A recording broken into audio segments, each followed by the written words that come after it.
പ്രശ്നങ്ങളിലും കൂടെ നിന്ന് രാപ്പകലില്ലാതെ വയനാടിന് വേണ്ടി എല്ലാ പ്രവർത്തനങ്ങൾക്കും നേതൃത്വം കൊടുത്ത നമ്മുടെ നായകൻ ശ്രീ രാഹുൽ ഗാന്ധി നമ്മളോട് അഭിസംബോധന ചെയ്യുകയാണ്.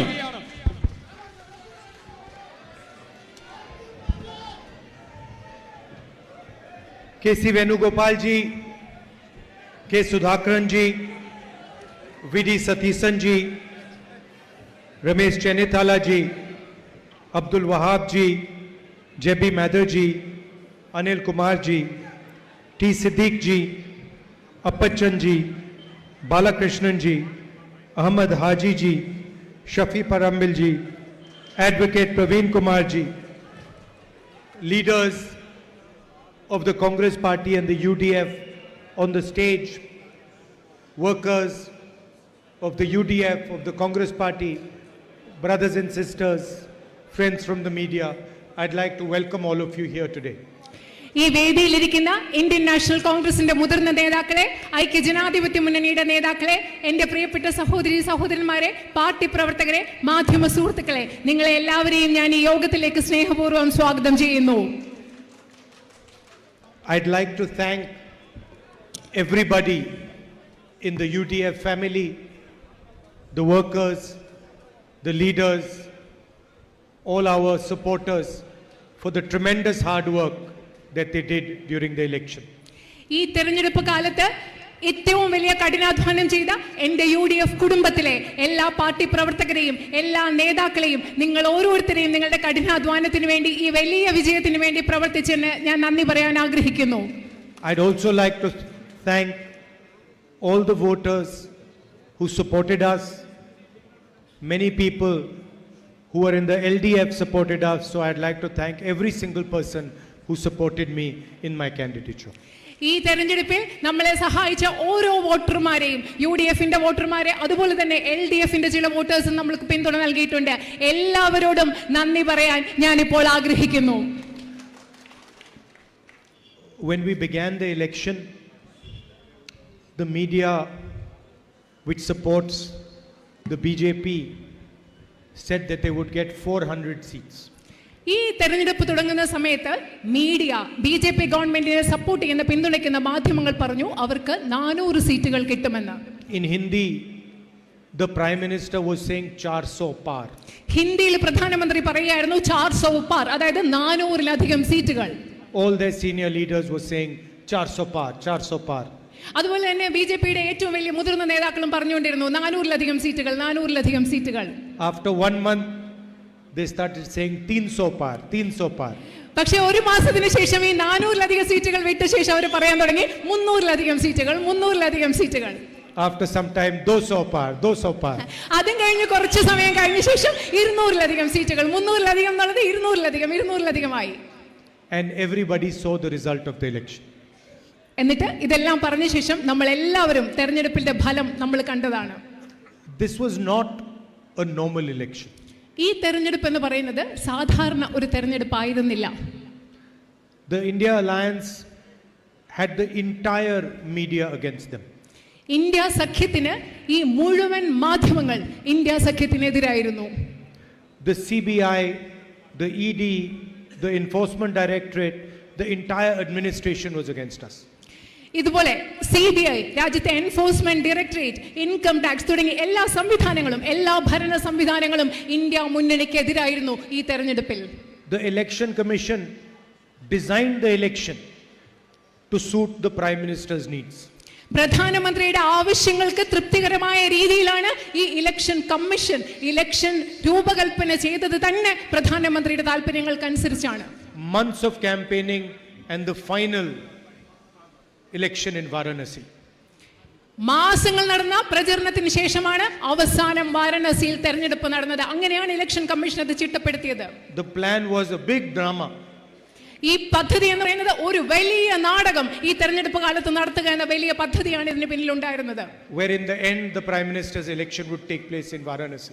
അവസാനം പ്രധാനമന്ത്രിയുടെ തെരഞ്ഞെടുപ്പ് വാരണസിയിൽ നടക്കും. അങ്ങനെയാണ് ഇത് ചിട്ടപ്പെടുത്തിയത്.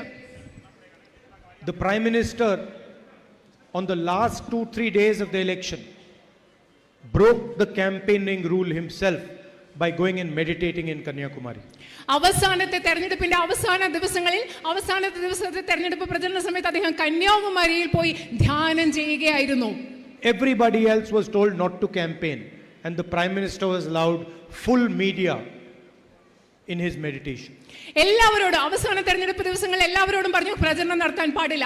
പക്ഷേ പ്രധാനമന്ത്രിക്ക് മാത്രം ഈ രാജ്യത്തെ മുഴുവൻ മാധ്യമങ്ങളും അദ്ദേഹത്തിന്റെ അടുത്ത് അവരുടെ സാന്നിധ്യം ഉണ്ടായിരുന്നു.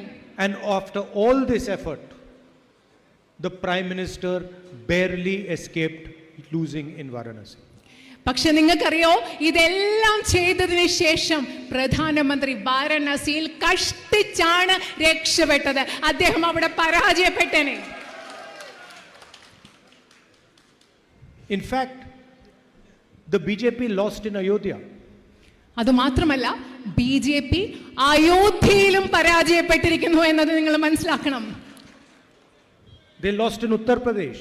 അവർ ഉത്തർപ്രദേശിൽ പരാജയപ്പെട്ടു. And they lost because they were attacking the very idea of India. അവരെന്തുകൊണ്ടാണ് BJP പരാജയപ്പെട്ടത് നിങ്ങൾക്കറിയാമോ? BJP പരാജയപ്പെട്ടത് ഇന്ത്യ എന്ന ആശയത്തെ അവർ ആക്രമിക്കുകയായിരുന്നു. അതുകൊണ്ടാണ് BJP ഈ തെരഞ്ഞെടുപ്പിൽ പരാജയപ്പെട്ടത്. In our constitution, India is called a union of states. നമ്മുടെ ഭരണഘടനയിൽ ഇന്ത്യ, ഭാരതം എന്ന് പറയുന്നത് സ്റ്റേറ്റുകളുടെ, സംസ്ഥാനങ്ങളുടെ ഒരു യൂണിയനാണ്. India is a union of states, of languages, of history, of culture, of religion, of tradition. ഭാരതം എന്ന് പറയുന്നത് ഭാരതം വിവിധ സംസ്ഥാനങ്ങളുടെ, വിവിധ പാരമ്പര്യങ്ങളുടെ, വിവിധ ചരിത്രങ്ങളുടെ, വിവിധ സംസ്കാരങ്ങളുടെ, വിവിധ ഭാഷകളുടെ ഒരു സമ്മേളനമാണ് ഇന്ത്യ എന്ന് പറയുന്നത്. Kerala has its own language. Tamil Nadu has its language. Bengal has its own language. Each one of these states have their own culture. Every single one of them has to be respected. കേരളത്തിന് കേരളത്തിൻ്റെതായ ഭാഷയുണ്ട്, തമിഴ്നാടിന് തമിഴ്നാടിൻ്റെതായ ഭാഷയുണ്ട്, ബംഗാളിന് ബംഗാളിൻ്റെതായ ഭാഷയുണ്ട്. അതുമാത്രമല്ല, ഈ ഓരോ സംസ്ഥാനങ്ങൾക്കും അവരവരുടേതായ ചരിത്രവും പാരമ്പര്യവും ഉണ്ട്. ഈ എല്ലാ ചരിത്രങ്ങളും, ഈ എല്ലാ ഭാഷകളും, ഈ എല്ലാ സംസ്കാരങ്ങളും ബഹുമാനിക്കപ്പെടേണ്ടതുണ്ട്. In fact, the idea of India is the respect of the other. യഥാർത്ഥത്തിൽ ഇന്ത്യ എന്ന ആശയം എന്ന് പറയുന്നത് മറ്റുള്ളവരെ, മറ്റുള്ളതിനെ, അപരരെ ബഹുമാനിക്കലാണ്. And the symbol of respecting the other is the Constitution of India. മറ്റുള്ളവരെ ബഹുമാനിക്കുക എന്നതിന്റെ അടയാളം എന്ന് പറയുന്നത് ഇന്ത്യയുടെ ഭരണഘടനയാണ്. This Constitution embodies the ideas, the traditions of our country. ഈ രാജ്യത്തിന്റെ ആശയങ്ങൾ, ഈ രാജ്യത്തെ രാജ്യമാക്കുന്ന ആശയം, ഈ രാജ്യത്തിന്റെ പാരമ്പര്യം, ഇതിന്റെ എല്ലാം മൂർത്തിമത് ഭാവമാണ് ഇന്ത്യയുടെ ഭരണഘടന എന്ന് പറയുന്നത്. It guarantees fairness to all histories, traditions, cultures, communities and religions. ഈ ഭരണഘടന എന്ന് പറയുന്നത് ഈ രാജ്യത്തെ എല്ലാ സമുദായങ്ങൾക്കും, ഈ രാജ്യത്തെ എല്ലാ പാരമ്പര്യങ്ങൾക്കും, ഈ രാജ്യത്തെ എല്ലാ ചരിത്രങ്ങൾക്കും തുല്യതയും തുല്യാവകാശങ്ങളും ന്യായവും ഉറപ്പു നൽകുന്നതാണ് ഇന്ത്യയുടെ ഭരണഘടന. Over the last 10 years, the BJP has attacked the Constitution. കഴിഞ്ഞ 10 വർഷങ്ങളായി എന്നാൽ BJP ഇന്ത്യയുടെ ഭരണഘടനയെ ആക്രമിച്ചുകൊണ്ടിരിക്കുകയാണ്. They attack the Constitution when they make one community fight with another community. ഒരു സമുദായത്തെ മറ്റൊരു സമുദായത്തിനെതിരെ പോരാടാൻ പ്രേരിപ്പിക്കുമ്പോൾ, അവർ അങ്ങനെ ചെയ്യുമ്പോൾ ഈ രാജ്യത്തെ ഭരണഘടനയെ അവർ ആക്രമിക്കുകയാണ്. They attack the Constitution when they try to impose one idea, one language, one culture on this country. ഈ രാജ്യത്തെ ഒരാശയവും ഒരു ഭാഷയും ഒരു സംസ്കാരവും അടിച്ചേൽപ്പിക്കാൻ BJP ശ്രമിക്കുമ്പോൾ അവർ ഇവിടുത്തെ ഭരണഘടനയെ ആക്രമിച്ചുകൊണ്ടിരിക്കുകയാണ്. Before this election, BJP leaders clearly stated that they will destroy this constitution, change this constitution, throw this constitution in the rubbish bin. ഈ തെരഞ്ഞെടുപ്പിന് മുമ്പ് BJPയുടെ നേതാക്കൾ പറയുകയായിരുന്നു, അവർ അധികാരത്തിൽ വന്നാൽ അവർ ഈ ഭരണഘടനയെ നശിപ്പിക്കും, ഈ ഭരണഘടനയെ വലിച്ചെറിയും, ഈ ഭരണഘടനയെ ചവറ്റുകുട്ടയിലേക്ക് കളയും എന്ന് BJPയുടെ നേതാക്കൾ പറയുകയായിരുന്നു. The whole idea of 400 par was to change the constitution of India. 400-ലധികം സീറ്റുകൾ ഞങ്ങൾക്ക് വേണമെന്ന് BJP പറഞ്ഞതിന് പിന്നിലുള്ള ഒരേ ഒരു ലക്ഷ്യം, ഒരേ ഒരു ആശയം എന്ന് പറയുന്നത് ഈ ഭരണഘടനയെ മാറ്റിമറിക്കുക, മാറ്റി എഴുതുക എന്നതായിരുന്നു. The 20th century is a visual century. ഇന്നത്തെ നൂറ്റാണ്ട് എന്ന് പറയുന്നത് ചിത്രങ്ങളുടെ, കാഴ്ചകളുടെ ഒരു നൂറ്റാണ്ടാണ്. Century of images, of television, of pictures. നമ്മൾ ഈ നൂറ്റാണ്ടെന്ന് പറയുന്നത് നമ്മൾ കാഴ്ചകൾ കാണുന്നു, ചിത്രങ്ങൾ കാണുന്നു, TV കാണുന്നു. ആ ഒരു നൂറ്റാണ്ടിലാണ് നമ്മൾ ഇന്ന് ജീവിക്കുന്നത്. So it is quite appropriate that after saying that they will change the constitution, the Prime Minister who is seen doing this to the Constitution of India. കാഴ്ചകളുടെ ഈ ലോകത്ത് നമുക്ക് വളരെയധികം സന്തോഷമുണ്ട്. കാരണം ഭരണഘടനയെ മാറ്റിമറിക്കുമെന്ന് പറഞ്ഞ ശേഷം, തെരഞ്ഞെടുപ്പ് വിജയം വന്ന ശേഷം പ്രധാനമന്ത്രി ഭരണഘടനയെ ഇങ്ങനെ വന്ദിക്കുന്ന കാണുന്ന ആ ഒരു ചിത്രത്തിന് വലിയ പ്രത്യേകതയുണ്ട്. So India gave a very clear message to the Prime Minister of India. You cannot touch the constitution of this country. അതുകൊണ്ട് ഇന്ത്യയിലെ ജനങ്ങൾ, ഇന്ത്യ പ്രധാനമന്ത്രിക്ക് വളരെ കൃത്യമായ ഒരു സന്ദേശം നൽകി. ഇന്ത്യയുടെ ഭരണഘടനയെ തൊട്ട് കളിക്കാൻ ഞങ്ങൾ അനുവദിക്കില്ല എന്ന കൃത്യമായ സന്ദേശം ഇന്ത്യ നൽകി. And the truth is that what we have today is a crippled government. ഇന്ന് നമ്മൾ പറയുന്ന സത്യം എന്ന് പറഞ്ഞാൽ ഇന്ന് കേന്ദ്രത്തിൽ അധികാരത്തിലിരിക്കുന്ന ഒരു ഗവൺമെന്റ് പൂർണ്ണമായിട്ടുള്ള ഒരു ഗവൺമെന്റ് അല്ല. ധാരാളം പ്രശ്നങ്ങളുള്ള ഒരു ഗവൺമെന്റ് ആണ് കേന്ദ്രത്തിൽ അധികാരത്തിലിരിക്കുന്നത്. A government that has been beaten so badly by the Indian alliance that it cannot walk straight. കാരണം ഇന്ത്യ മുന്നണിയുടെ മാരകമായ ഒരു പ്രഹരമേറ്റ അടിയേറ്റ ഒരു ഗവൺമെന്റ് ആണ് അധികാരത്തിലിരിക്കുന്നത്. അതുകൊണ്ട് അവർക്ക് നേരെ നടക്കാൻ പോലും സാധിക്കാത്ത ഒരു ഗവൺമെന്റ് ആണ് കേന്ദ്രത്തിലുള്ളത്. Certainly not a government that is going to capably lead this country. കാരണം ഈ രാജ്യത്തെ ശക്തിമത്തായ കഴിവുള്ള ഒരു ഗവൺമെന്റ് അല്ല, ഈ രാജ്യത്തെ മുൻപോട്ട് കൊണ്ടുപോകാൻ നയിക്കാൻ പ്രാപ്തിയുള്ള ഒരു ഗവൺമെന്റ് അല്ല ഇന്ന് അധികാരത്തിലിരിക്കുന്നത്. The India Alliance and the Congress Party has also completely destroyed the idea of Mr. Narendra Modi. അതുമാത്രമല്ല, ഇന്ത്യൻ നാഷണൽ കോൺഗ്രസും ഇന്ത്യ സഖ്യമുന്നണിയും ചേർന്ന് നരേന്ദ്രമോദിയുടെ ആശയങ്ങളെ ഈ തെരഞ്ഞെടുപ്പിൽ പൂർണ്ണമായും പരാജയപ്പെടുത്തിയിരിക്കുന്നു എന്ന് കൂടി പറയാൻ ഞാൻ ആഗ്രഹിക്കുന്നു. Today, the Narendra Modi you see is a completely different Narendra Modi than before the elections. ഇന്ന് നിങ്ങൾ കാണുന്ന നരേന്ദ്രമോദി എന്ന് പറയുന്നത് തെരഞ്ഞെടുപ്പിന് മുമ്പ് നമ്മൾ കണ്ട നരേന്ദ്രമോദിയിൽ നിന്നും തികച്ചും വ്യത്യസ്തനായ ഒരു നരേന്ദ്രമോദിയാണ് ഇന്ന് നമ്മൾ കാണുന്നത്. The people of Wayanad supported me throughout the last 5 years. കഴിഞ്ഞ 5 വർഷങ്ങൾ മുഴുവൻ നിങ്ങൾ ഓരോരുത്തരും, വയനാട്ടിലെ ജനങ്ങൾ എന്നെ പരിപൂർണമായി ഉള്ള പിന്തുണ എനിക്ക് നൽകിയിട്ടുണ്ട്. I was traveling across the country and the people of Wayanad were supporting me throughout. ഞാൻ ഈ രാജ്യം മുഴുവൻ യാത്ര ചെയ്തുകൊണ്ടിരിക്കുകയായിരുന്നു. ആ കാലയളവിൽ മുഴുവൻ വയനാട്ടിലെ ജനങ്ങൾ, നിങ്ങൾ ഓരോരുത്തരും എന്നെ പിന്തുണച്ചു. I was being interrogated by the ED for 55 hours. The people of Wayanad were supporting me throughout. Enforcement directorate എന്നെ 55 മണിക്കൂറുകൾ ചോദ്യം ചെയ്തപ്പോൾ വയനാട്ടിലെ ജനങ്ങൾ എൻ്റെ കൂടെ നിന്നു, എന്നെ പിന്തുണച്ചു.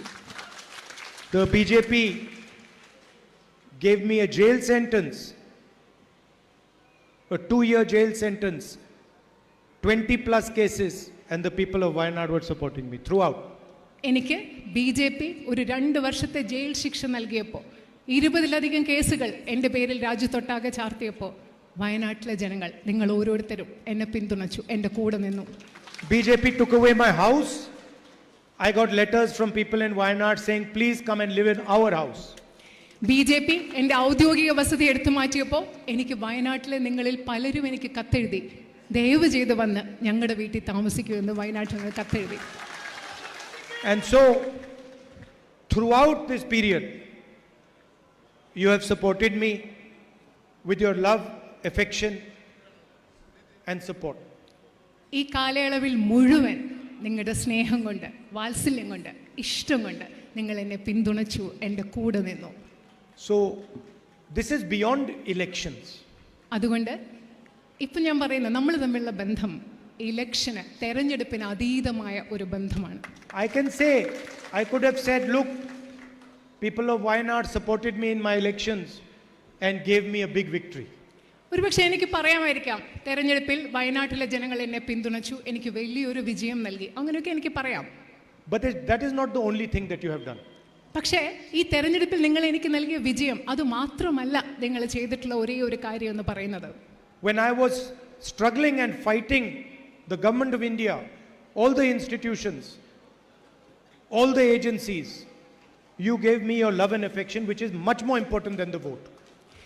ഞാൻ ഇന്ത്യ ഗവൺമെന്റിനോടെതിരെ കഷ്ടപ്പെട്ട് പോരാടിക്കൊണ്ടിരുന്നപ്പോൾ എല്ലാ ഏജൻസികളെയും ഭരണഘടനാ സ്ഥാപനങ്ങളും അവരെനിക്കെതിരെ ഉപയോഗിച്ചതിനെതിരെ പോരാടിക്കൊണ്ടിരുന്നപ്പോൾ നിങ്ങൾ നിങ്ങളുടെ സ്നേഹം, നിങ്ങളുടെ വാത്സല്യം, ഇഷ്ടം എനിക്ക് നൽകി. അത് നിങ്ങൾ നൽകിയ വോട്ടിനേക്കാളും വളരെയധികം വിലയുള്ളതാണ് എന്ന് എനിക്ക് പറയേണ്ടതുണ്ട്. So you treated me like a family member, and I can never thank you enough for that. നിങ്ങൾ എന്നെ ഒരു കുടുംബ അംഗത്തെ പോലെയാണ് കണ്ടത്. അതിന് നിങ്ങളോട് എന്നും എനിക്ക് സ്നേഹമുണ്ടായിരിക്കും. Even 20-30 speeches like this will not be good enough. നിങ്ങളോടുള്ള ബന്ധത്തെക്കുറിച്ച് പറയാൻ, നിങ്ങളോടുള്ള നന്ദിയെക്കുറിച്ച് പറയാൻ ഞാൻ 20-30 പ്രസംഗങ്ങൾ നടത്തിയാലും അത് മതിയാവില്ല. But I will remember it all my life. പക്ഷേ ഞാനിത് എൻ്റെ ജീവിതകാലം മുഴുവൻ ഇതെൻ്റെ ഓർമ്മയിലുണ്ടായിരിക്കും. It was quite interesting to watch the election. In the beginning, the Prime Minister and all the BJP leaders were saying 400, then 300, then 200. നേരത്തെയും പറഞ്ഞതുപോലെ ഇലക്ഷൻ്റെ തുടക്കത്തിൽ ഭയങ്കര രസകരമായിരുന്നു നമ്മൾ ഇലക്ഷൻ ശ്രദ്ധിക്കുക എന്ന് പറയുന്നത്. ആദ്യം 400-ലധികം സീറ്റുകളെന്ന് പ്രധാനമന്ത്രിയും BJPയുടെ ആൾക്കാരും പറഞ്ഞു, പിന്നെ 300-ലധികം സീറ്റുകളെന്ന് പറഞ്ഞു, പിന്നെ 200-ലധികം സീറ്റുകളെന്നും പറഞ്ഞു. Then, towards the end of the election, the Prime Minister started having interviews with his friendly media houses. എന്നിട്ട് എന്താ പറ്റിയെന്നറിയോ? തെരഞ്ഞെടുപ്പിന്റെ അവസാനമായപ്പോൾ പ്രധാനമന്ത്രി അദ്ദേഹത്തിന്റെ സുഹൃത്തുക്കളായ മാധ്യമങ്ങളുമായിട്ട് ചില സംഭാഷണങ്ങളോ അഭിമുഖങ്ങളോ ഒക്കെ നടത്താൻ തുടങ്ങി. 3 or 4 sycophantic journalists would sit and the Prime Minister would talk to them. പ്രധാനമന്ത്രിയെക്കുറിച്ച് മുഖസ്തുതി നടത്തുന്ന 3-4 പത്രപ്രവർത്തകർ അവിടെ ഇരിക്കും. അവരോട് പ്രധാനമന്ത്രി അവരുടെ ഇടയിലിരുന്ന് സംസാരിക്കും. അങ്ങനത്തെ കുറിച്ച് അഭിമുഖങ്ങൾ അദ്ദേഹം ചെയ്തു. Same Prime Minister who has not done a press conference in the last 10 years was suddenly doing these interviews. കഴിഞ്ഞ 10 വർഷത്തിനിടയിൽ ഒരു പ്രസ് കോൺഫറൻസ്, ഒരു വാർത്താ സമ്മേളനം പോലും നടത്താത്ത പ്രധാനമന്ത്രിയാണ് പെട്ടെന്ന് ഈ 3-4 ജേർണലിസ്റ്റുകളുടെ പത്രപ്രവർത്തകരുടെ ഇടയിലിരുന്ന് ഈ സംഭാഷണങ്ങൾ നടത്താൻ തുടങ്ങിയത്. Fantastic questions were coming.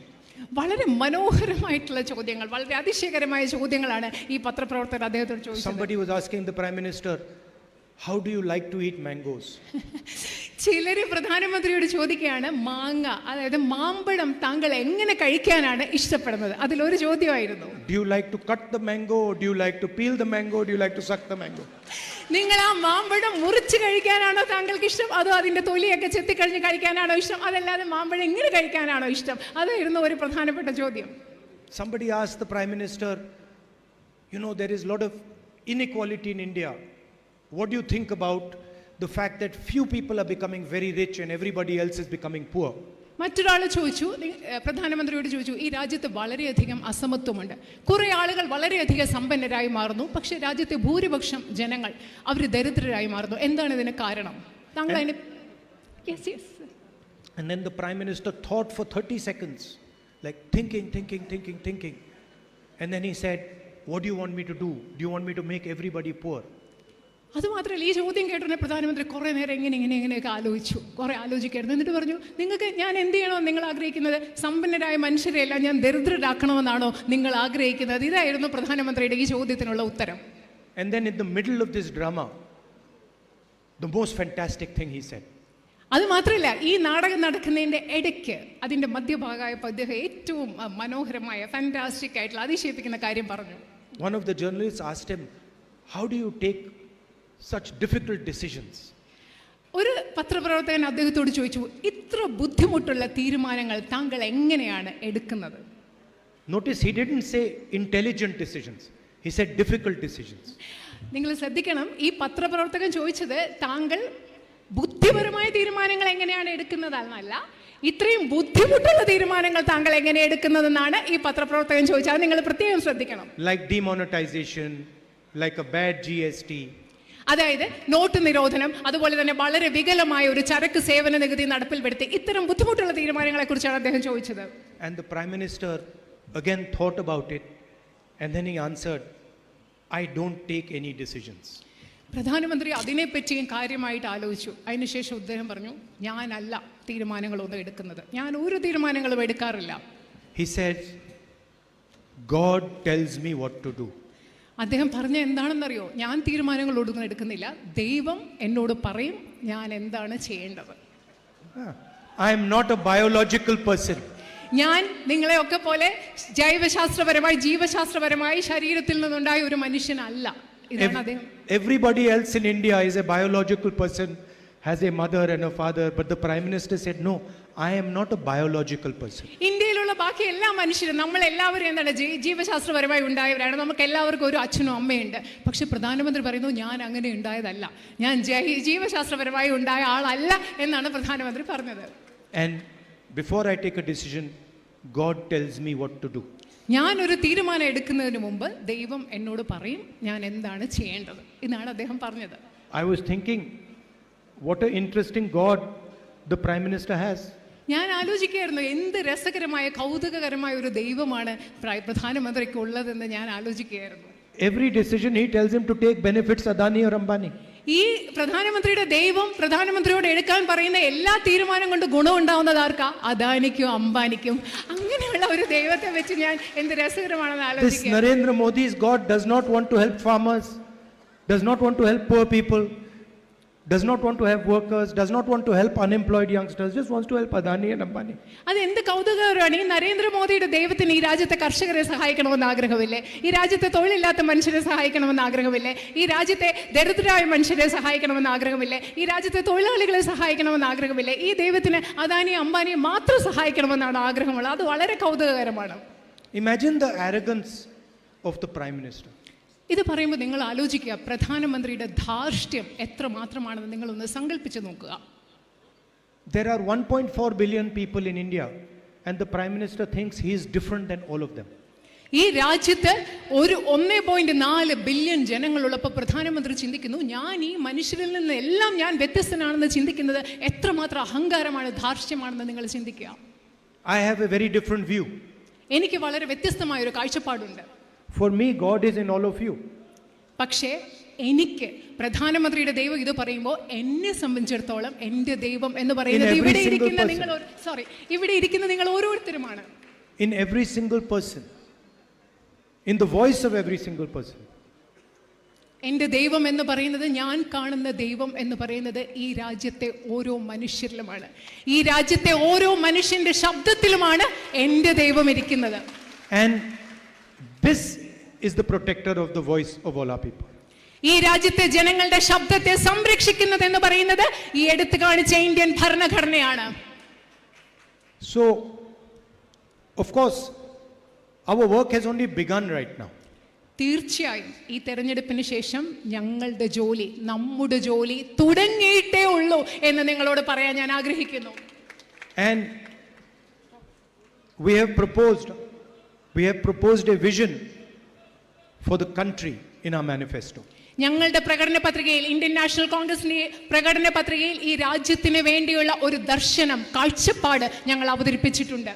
A pro-poor vision, a pro-farmer vision, a vision that will provide employment to millions and millions of youngsters. ഈ രാജ്യത്തെ കർഷകരോട് ചേർന്ന് നിൽക്കുന്ന, ഈ രാജ്യത്തെ ദരിദ്രരോട് ചേർന്ന് നിൽക്കുന്ന, ഈ രാജ്യത്തെ ദശലക്ഷക്കണക്കിന് തൊഴിലില്ലാത്തവർക്ക് തൊഴിൽ നൽകുന്ന ഒരു ദർശനം, കാഴ്ചപ്പാടാണ് അത് ഈ രാജ്യത്തിന് വേണ്ടി ഞങ്ങൾ അവതരിപ്പിച്ചിട്ടുള്ളത്.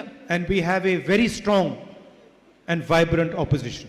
അത് മാത്രമല്ല, ഇപ്പോൾ നമുക്ക് വളരെ ശക്തമായ, സജീവമായ, സക്രിയമായ ഒരു പ്രതിപക്ഷം ഉണ്ട് എന്ന് കൂടി നിങ്ങളോട് പറയാൻ ഞാൻ ആഗ്രഹിക്കുന്നു. And we are going to make sure that the voice of the opposition pressurizes the government to act on our vision. അത് മാത്രമല്ല, ഞാൻ നേരത്തെ പറഞ്ഞ ആ കാഴ്ചപ്പാട് അനുസരിച്ച് ഈ ഗവൺമെന്റ് പ്രവർത്തിക്കുന്നതിന് വേണ്ടി ഗവൺമെന്റിൽ സമ്മർദ്ദം ചെലുത്താൻ ശക്തമായ ഒരു പ്രതിപക്ഷമാണ് ഉണ്ടായിരിക്കും. ഞങ്ങൾ അത് ചെയ്യും എന്ന് ഞാൻ നിങ്ങൾക്ക് ഉറപ്പ് നൽകുന്നു. There are also very fundamental issues in Wayanad. അതുപോലെ തന്നെ വയനാട്ടിൽ വളരെ അടിസ്ഥാനപരമായ ചില പ്രശ്നങ്ങളുണ്ട്. We all know what they are. അത് എന്തൊക്കെയാണെന്ന് നമുക്ക് എല്ലാവർക്കും കൃത്യമായി അറിയാം. Night traffic, man-animal conflict, രാത്രിയാത്ര, medical college. രാത്രിയാത്രാ നിരോധനം, അതുപോലെ വന്യജീവി മനുഷ്യ സംഘർഷം, അതുപോലെ മെഡിക്കൽ കോളേജ്, ഈ പ്രശ്നങ്ങളെ പറ്റി നമുക്ക് എല്ലാവർക്കും അറിയാം. And these are commitments that myself and the Congress party have made to you. ഇത് നിങ്ങൾക്ക് വേണ്ടി ഞാനും കോൺഗ്രസ് പാർട്ടിയും ചെയ്യുമെന്ന് ഉറപ്പ് നൽകുന്ന അടിസ്ഥാന കാര്യങ്ങളാണെന്ന് പറയാൻ ഞാൻ ആഗ്രഹിക്കുന്നു. And we will make sure that we honor our commitments to you. ഞാൻ ഉറപ്പ് നൽകുകയാണ്, നിങ്ങൾക്ക് നൽകിയിട്ടുള്ള വാഗ്ദാനങ്ങൾ, നിങ്ങൾക്ക് പ്രതിബദ്ധതയോടുകൂടി നൽകിയ വാഗ്ദാനങ്ങൾ പൂർത്തിയാക്കും എന്ന് ഞാൻ നിങ്ങൾക്ക് ഉറപ്പ് നൽകുന്നു. I'd like to once again thank every single person in Wayanad for the love and affection that you have given me. വയനാട്ടിലെ നിങ്ങൾ ഓരോരുത്തരെയും ഒരിക്കൽ കൂടി നിങ്ങൾ എനിക്ക് നൽകിയ സ്നേഹത്തിന്, ഇഷ്ടത്തിന്, വാത്സല്യത്തിന് നിങ്ങളോട് നന്ദി പറയാൻ ഞാൻ ആഗ്രഹിക്കുന്നു. And many people are speculating Wayanad or Raebareli. ഇവിടെ ഇരിക്കുന്ന എനിക്കറിയാം പലരും ഇങ്ങനെ ഊഹാപോഹങ്ങൾ നടത്തുകയാണ്. വയനാടാണോ റായ്ബറേലിയാണോ നിങ്ങൾ ആലോചിക്കുകയാണെന്ന് അറിയാം. Everybody knows the answer to this question except myself. ഈ ചോദ്യത്തിനുള്ള ഉത്തരം എല്ലാവർക്കും അറിയാം, പക്ഷെ എനിക്ക് മാത്രം അറിയില്ല. You know, in politics, everybody knows everything except the person who's doing it. നിങ്ങൾക്കറിയാം രാഷ്ട്രീയത്തിലെ എല്ലാവർക്കും എല്ലാം അറിയാം, പക്ഷെ ആരാണോ ആ തീരുമാനം എടുക്കേണ്ടത് ആ വ്യക്തിക്ക് മാത്രം അറിയില്ല, പക്ഷെ ബാക്കി എല്ലാവർക്കും ആ ചോദ്യത്തിന്റെ ഉത്തരം അറിയാം. So, don't worry. Both Raebareli and Wayanad will be very happy with my decision. അതുകൊണ്ട് ഈ ചോദ്യത്തെ കുറിച്ചോർത്ത് വയനാട്ടിലുള്ള നിങ്ങൾ ആരും വിഷമിക്കേണ്ട. വയനാടും റായ്ബറേലിയും ഞാൻ എന്ത് തീരുമാനമെടുത്താലും നിങ്ങളെ രണ്ടുപേർക്കും സന്തോഷമുള്ള തീരുമാനമേ ഞാൻ എടുക്കുകയുള്ളൂ എന്ന് ഉറപ്പ് നൽകുന്നു. Thank you. നന്ദി. ബഹുമാന്യനായ ബഷീർ അലി തങ്ങൾ, ആദരണീയനായ ബഷീർ അലി തങ്ങൾ അവർകൾ, AP Anilkumar MLA, IC Balakrishnan MLA, Vadakara പിടിച്ചെടുത്ത പ്രിയപ്പെട്ട ശ്രീ ഷാഫി പറമ്പിൽ MP, ജബി മേത്തർ MP, പ്രിയങ്കരനായ യൂത്ത് കോൺഗ്രസ് പ്രസിഡന്റ് രാഹുൽ മാങ്കൂട്ടം, ബഹുമാന്യനായ AICC സെക്രട്ടറി PV മോഹൻജി, ബഹുമാന്യനും ആദരണീയ പ്രിയപ്പെട്ട KL പൗലോസ്, പ്രിയപ്പെട്ട K പ്രവീൺകുമാർ DCC പ്രസിഡന്റ്, പ്രിയപ്പെട്ട നമ്മുടെ മുൻ മന്ത്രി കൂടിയായ ജയലക്ഷ്മി, പ്രിയപ്പെട്ട തിരുവമ്പാടിയെ പ്രതിനിധീകരിച്ചുകൊണ്ട് ഇവിടെ കടന്നു വന്ന ബാബു പൈക്കാട്, KT മൻസൂർ, UDF-ന്റെ പ്രിയപ്പെട്ട ജില്ലാ നേതാക്കൾ, നിയോജക മണ്ഡലത്തിലെ പ്രിയപ്പെട്ട നേതാക്കൾ, പഞ്ചായത്ത് ബൂത്ത് UDF നേതാക്കൾ, കൽപ്പറ്റയിലെയും ബത്തേരിയിലെയും മാനന്തവാടിയിലെയും പ്രിയപ്പെട്ടതായിരിക്കുന്ന നേതാക്കന്മാർ തുടങ്ങിയ എല്ലാ ആളുകളുടെയും സാന്നിധ്യം എവിടെയുണ്ട്. അംസക്ക, PP ആലിക്ക, ശ്രീ ഐസക് ഉൾപ്പെടെ എല്ലാവരുടെയും സാന്നിധ്യം പ്രത്യേകം എടുത്തു പറയുന്നു. ഈ പരിപാടിക്ക് നന്ദി പ്രകാശിപ്പിക്കാൻ ബഹുമാന്യനും ആദരണീയനുമായ രാഹുൽ ഗാന്ധിയുടെ തെരഞ്ഞെടുപ്പ് കമ്മിറ്റിയുടെ വർക്കിംഗ് ചെയർമാൻ ആയിട്ടുള്ള ശ്രീ CP ചെറിയ മുഹമ്മദ് അവരുടെ ആദരപൂർവ്വം ക്ഷണിക്കുന്നു. ബഹുമാന്യനായ UDF-ന്റെ ജില്ലാ കൺവീനർ പ്രിയപ്പെട്ട KK വിശ്വനാഥൻ മാഷ് ഉൾപ്പെടെ എല്ലാവരും ഇവിടെയുണ്ട്.